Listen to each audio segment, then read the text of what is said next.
বলেন পারে? মনে রাখবেন, জিসকা কোই সানি নেহি वो नबी हमारा है।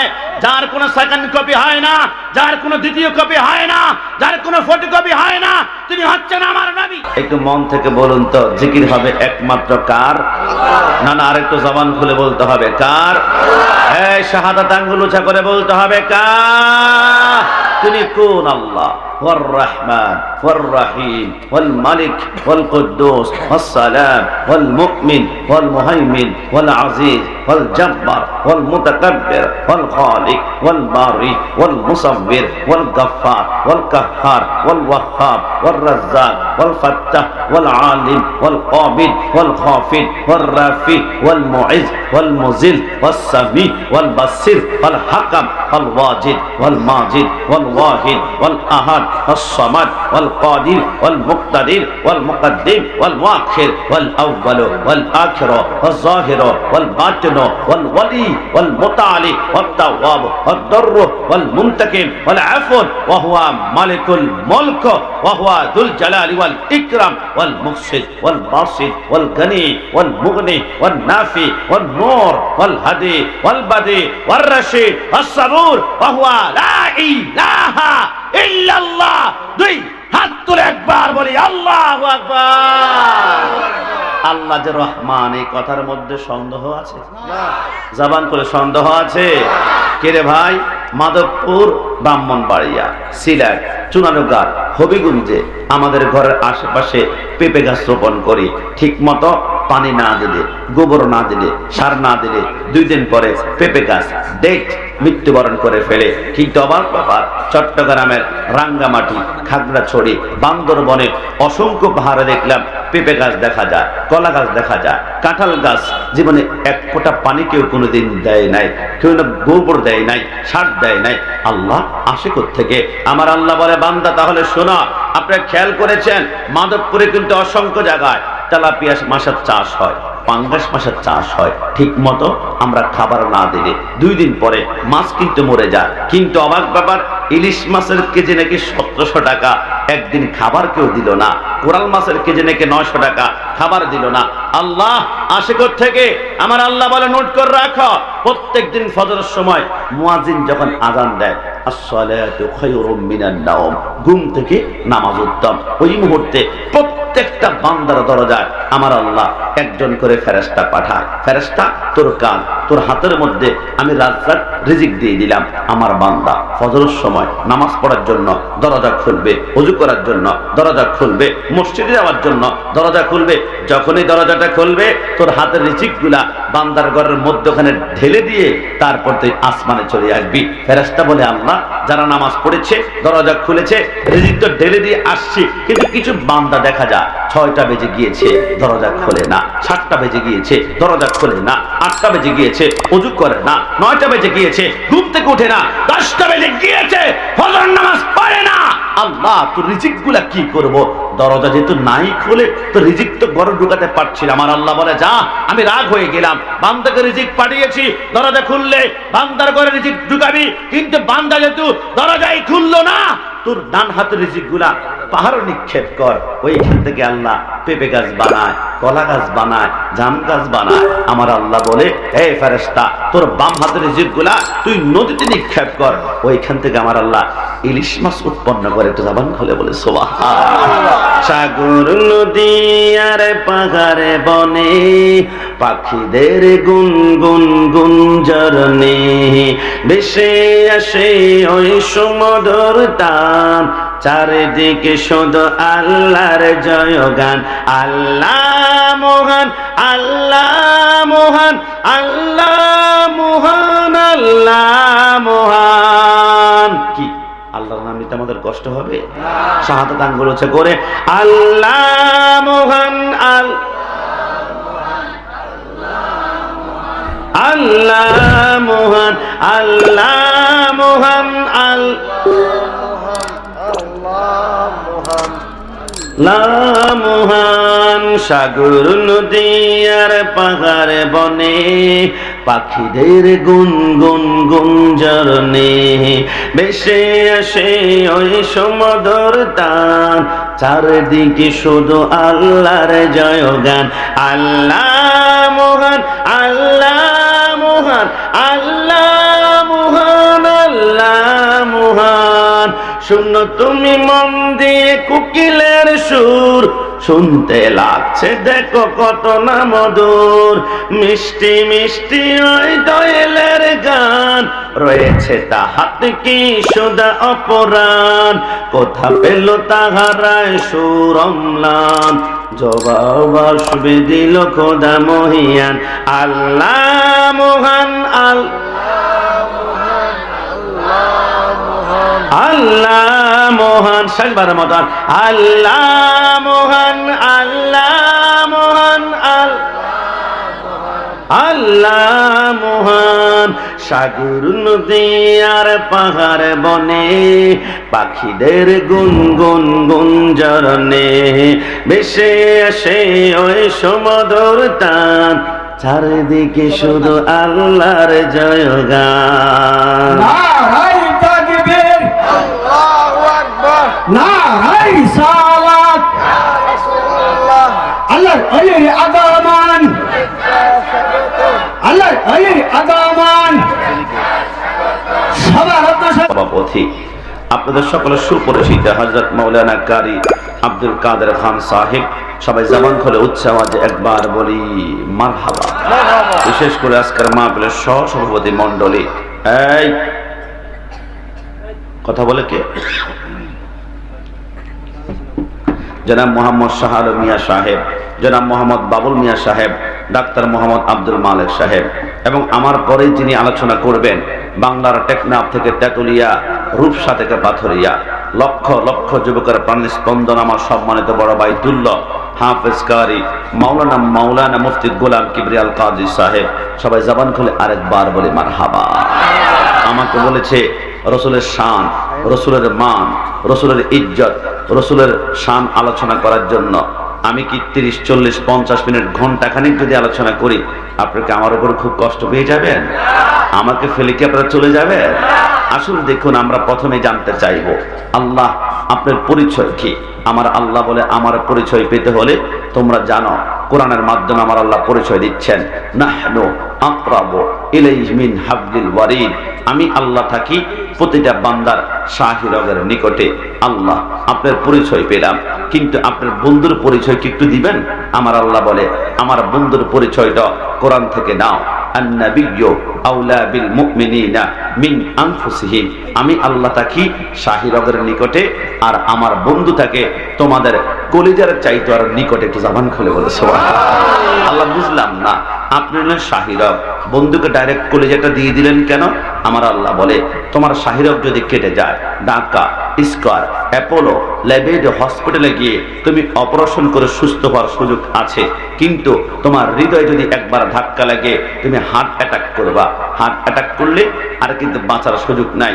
মানে আমি আল্লাহর বিরুদ্ধে আচরণ করে যদি হাত তোলো, রব্বানা যালামনা আনফুসানা, আমি আল্লাহ মাফ করে দিব। কিন্তু আমার বন্ধুর সাথে যদি গাদ্দারি করো, তোমার হার্টে যেরকম অ্যাটাক লাগলে বাঁচবা না, তোমার ঈমান কিন্তু আর বাঁচবে না। কারণ কি জানো, আমি আল্লাহ হচ্ছে এমন রহমান, আমার কাছে গাদ্দারি করলে মাপ পাবে, কিন্তু আমার বন্ধুর সাথে বেয়াদবি কুরুক্তি করলে ঈমান তোমার বাঁচবে না।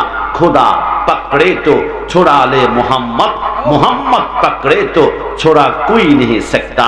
যদি আমার আল্লাহ গ্রেফতার করে ফেলে কিয়ামতের ময়দানে, মাধবপুরের যুবক মুরব্বী ছোট্ট অপরাধ করেছ, ইউ আর আন্ডার অ্যারেস্ট, তোমাকে গ্রেফতার করা হবে। আমার রাসূল মুস্কি হেসে হেসে সুপারিশ করে আপনাকে আমাকে জান্নাতে নিয়ে যাবে। কিন্তু রাসূলুল্লাহ যদি একবার গ্রেফতার করে ফেলে, আমার আল্লাহ বলে আর কোনো সুযোগ নাই, জাহান্নাম। তাই তো আমাদের প্যান্ডেলের ভিতরে আমরা নারে তাকবীর লিল্লাহি তাকবীর বলে আমরা খ্যাস করি না, আমরা আরেকটা স্লোগান দেই, নারায়ে রিসালাত ইয়া রাসূলুল্লাহ। মাধবপুরের ভাইরা লিখে রাখো, যে প্যান্ডেলে ইয়া রাসূলুল্লাহ স্লোগান নাই, ওই প্যান্ডেলে আমার নবী নাই। আর যে প্যান্ডেলে আমার নবী নাই, ওইটা হিন্দুদের প্যান্ডেলও হতে পারে। কথা বলো ঠিক কি না? কারণ হিন্দুদের প্যান্ডেলে আল্লাহকে তারা বিশ্বাস করে, তারা আল্লাহকে বলে ভগবান, আল্লাহকে ভগবান। কিন্তু আমার নবীকে বিশ্বাস না করার কারণে তারা হিন্দু রয়ে গিয়েছে। বৌদ্ধদের প্যান্ডেলে আমার নবীকে বৌদ্ধরা আল্লাহকে মানে, তারা আল্লাহকে বলে ঈশ্বর, আল্লাহকে বলে ঈশ্বর, কিন্তু নবীকে না মানার কারণে তারা বৌদ্ধ রয়ে গিয়েছে। খ্রিস্টানরাও কিন্তু আল্লাহকে মানে, তারা আল্লাহকে বলে গড, আল্লাহকে বলে গড, কিন্তু আমার নবীকে বিশ্বাস না করার কারণে তারা খ্রিস্টান রয়ে গিয়েছে। হিন্দু আল্লাহকে বিশ্বাস করে, বৌদ্ধরাও করে, খ্রিস্টানরা করে, আবার বর্তমান ওহাবিরাও কিন্তু আল্লাহকে বিশ্বাস করে, কিন্তু নবীকে এরা ইয়া রাসূলুল্লাহ স্লোগান দিতে চায় না। পৃথিবীর জমিনে সমস্ত ইয়াজিদ বাহিনীর তাকবীর হচ্ছে লিল্লাহে তাকবীর, লিল্লাহে তাকবীর, লিল্লাহে তাকবীর, কিন্তু হুসাইনীদের তাকবীর শুধু লিল্লাহে তাকবীর নয়, এরপরে আরেকটা স্লোগান হয় নারায়ে রিসালাত ইয়া রাসূলুল্লাহ। একটু জবান খুলে বলি সুবহানাল্লাহ। কি নবী সরকারে মদিনার নাম অনেকে মুছতে চায়, আমরা বলি পারবে না। আপনাদের কি মনে পড়ে গত রবিউল আউয়ালে কসবা গোপীনাথপুর একটা গ্রাম আছে, ওই গ্রামে জশ্নে জুলুসে আমার 82 বছরের এক মুরব্বী, নাম ছিল হাফেজ মোহাম্মদ মমতাজ সাহেব, জশ্নে জুলুসে বের হয়েছে। 1 বছরে একবারও পাঞ্জাবি আয়রন করা না, কিন্তু মিলাদুন নবীর দিন, রসুলের আনন্দের দিন পাঞ্জাবিটা আয়রন করে ডান হাতে লাঠি, বাম হাতে নাতির হাত ধরে জশ্নে জুলুসে গিয়েছে। ব্রাহ্মণবাড়িয়ার ইয়াজিদ বাহিনীর বাচ্চারা মাথার মধ্যে এত জোরে বাড়ি দিয়েছিল, তিনার মাথার রক্ত পড়ে পাঞ্জাবি লাল লাল হয়ে গিয়েছিল। এরা মনে করেছিল সুন্নিদের মাথায় আঘাত করলে মিলাদুন নবী মনে হয় বন্ধ হয়ে যাবে, সুন্নিদের মাথায় আঘাত করলে মিলাদুন নবী মনে হয় করবে না, সুন্নিদের মাথায় আঘাত করলে মনে হয় ইয়া রাসূলুল্লাহ স্লোগান দিবে না।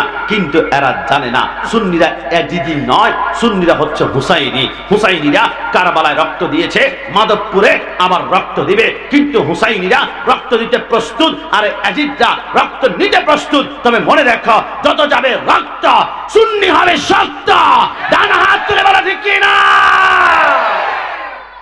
খবরদার আমাদের সুন্নিদেরকে গরম করিও না, কষ্ট নিবেন না। মোতালেব হোসেন সালিহি নামক একজন বক্তা নাকি আছে, সুন্নি থেকে ওহাবি হয়েছে। আল্লাহর কসম, কোন সুন্নি জীবনে কারো কাছে বিক্রি হয় না, কারণ সুন্নিরা এক জায়গায় আগে বিক্রি হয়ে গিয়েছে। হুজুর কোথায় হয়েছে? ওহাবিরা বিক্রি হয়েছে সৌদি রিয়ালের কাছে, আহলে হাদিস বিক্রি হয়েছে খ্রিস্টানদের ডলারের কাছে, শিয়ারা বিক্রি হয়েছে ইরানের টাকার কাছে, আর সুন্নিরা বিক্রি হয়েছে মদিনাওয়ালা নবীর কাছে। কথা বলা ঠিক কি না? নবীর কাছে যারা বিক্রি হয়ে যায়, দুনিয়ার টাকা পয়সা ডলার দিয়ে সুন্নিদেরকে কিনা যায় না। আরে যুবক, আমি তোমাকে কিভাবে বুঝাবো আমি কোন নবীর উম্মত? তুমি কি জানো? আমার আল্লাহ বলে, আমি আল্লাহর যেমন 99টা নাম আছে, হুয়ার রহমান হুয়ার রহিম, আমার বন্ধুকে আমার আল্লাহ 99টা নাম দিয়েছে। আমার নবী আহমদ, আমার নবী হামেদ, আমার নবী মাহমুদ, আমার নবী কাসেম, আমার নবী আকেব, আমার নবী ফাতেহ, আমার নবী খাতেম, আমার নবী হাশের, আমার নবী মাহি, আমার নবী দাই, আমার নবী সিরাজ, আমার নবী রশিদ, আমার নবী মুনির, আমার নবী বশির, আমার নবী নজির, আমার নবী হাদি, আমার নবী মাহদি, আমার নবী ইয়াসিন, আমার নবী তোহা, আমার নবী মুজাম্মিল, আমার নবী মুদ্দাসির, আমার নবী শফি, আমার নবী কলিম, আমার নবী খলিল, আমার নবী হাবিব, আমার নবী মুস্তাফা, আমার নবী মুর্তজা, আমার নবী মুস্তাফা, আমার নবী মুখতার, আমার নবী নাসির, আমার নবী মনসুর, আমার নবী কায়েম, আমার নবী হাফেজ, আমার নবী শহীদ, আমার নবী আদিল, আমার নবী হাকিম, আমার নবী নূর, আমার নবী বুরহান, আমার নবী হুজ্জা, আমার নবী আবতাহি, আমার নবী মুতিশ, আমার নবী মজকুর, আমার নবী মুমিন, আমার নবী মাওয়াইজ, আমার নবী মাদানী, আমার নবী আরাবি, আমার নবী হাশমি, আমার নবী তাহামি, আমার নবী কুরাইশি, আমার নবী আজিজ, আমার নবী রাউফ, আমার নবী রহিম, আমার নবী ইয়াতিম, আমার নবী গনি, আমার নবী জাওয়াদ, আমার নবী আউয়াল, আমার নবী আখির, আমার নবী জাহির, আমার নবী বাতিন, আমার নবী ওয়ামা আরসালনাকা ইল্লা রাহমাতাল লিল আলামিন। মাদাবপুরের ভাড়া লিখে রাখো, আল্লাহর শপথ করে বলি, যারা মিলাদুন নবীর পক্ষে এরা কিয়ামতের ময়দানে উঠবে, যারা মিলাদুন নবীর বিরোধী এরা কিয়ামতের ময়দানে উঠবে। আমি চ্যালেঞ্জ দিয়ে বললাম, যারা মিলাদুন নবীর পক্ষে এরা কিয়ামতে জান্নাত তালাশ করতে হবে না, জান্নাত তালাশ করতে হবে না, জান্নাত তালাশ করতে হবে না। কিয়ামতের ময়দানে সুন্নিদেরকে জান্নাত নিজেই তালাশ করবে। ডান হাত তুলে বলো ঠিক কি না?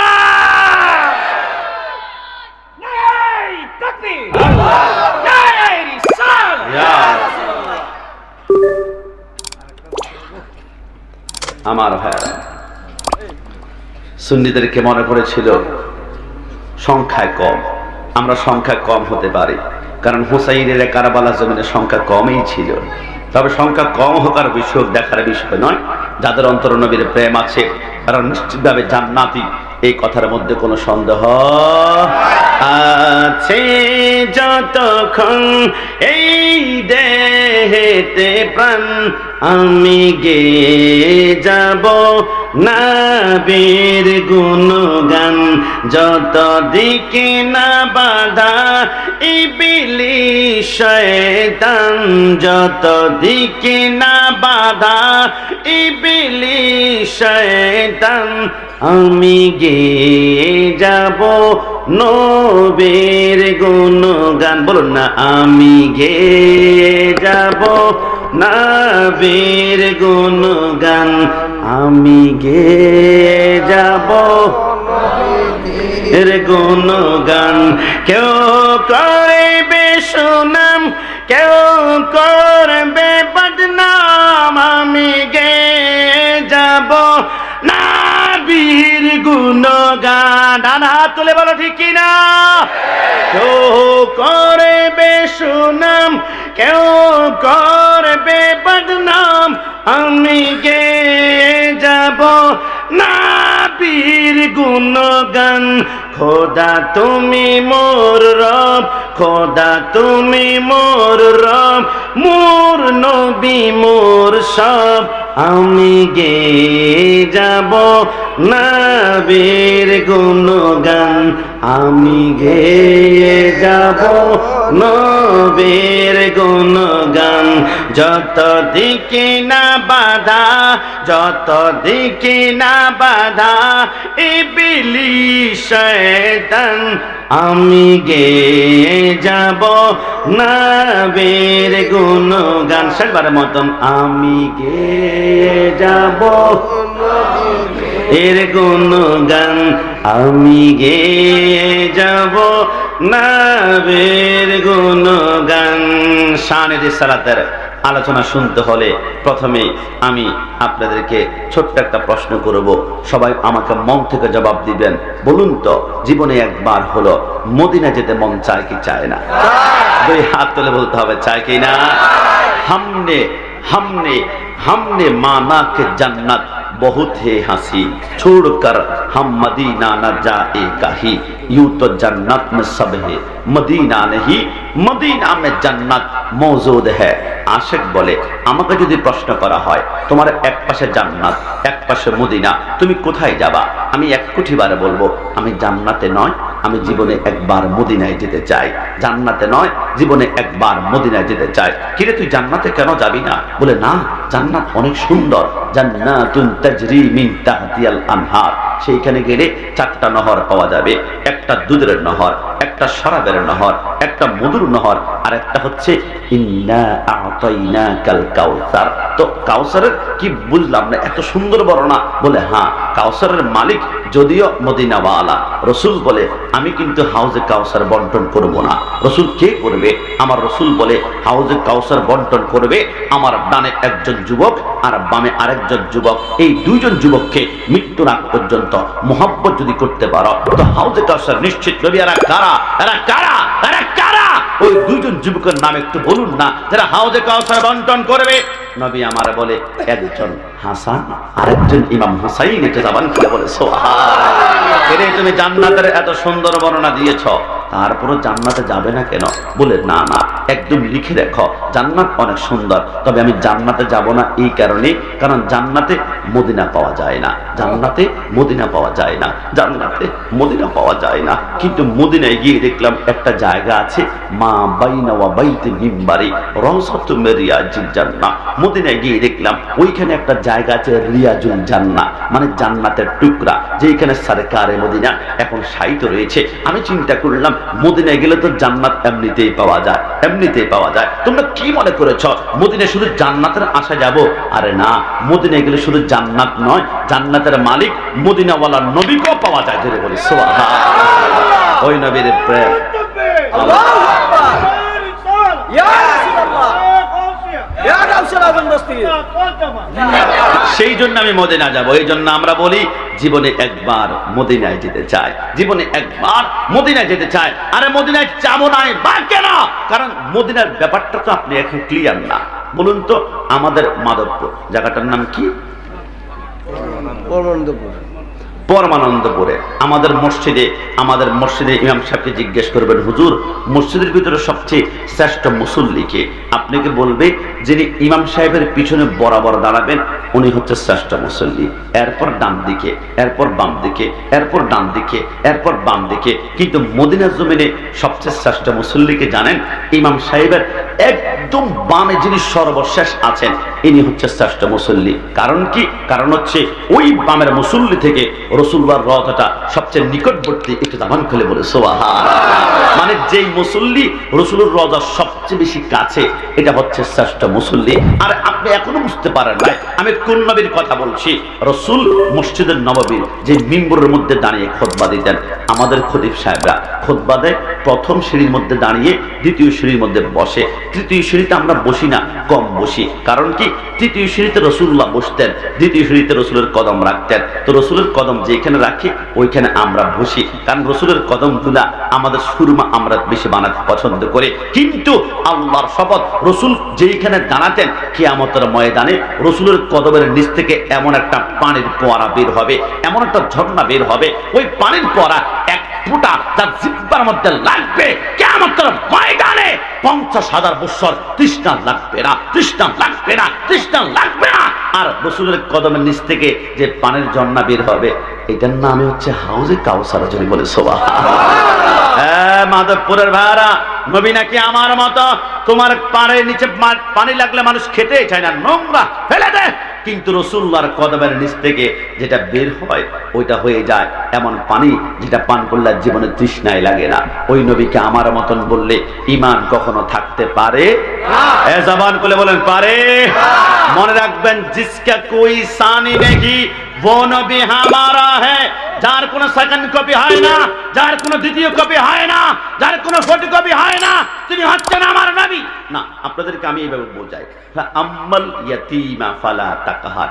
আপনাদের পরমানন্দপুরে এতিম কাকে বলা হয়? যার বাবা নাবালেগ অবস্থায় মৃত্যুবরণ করেছে।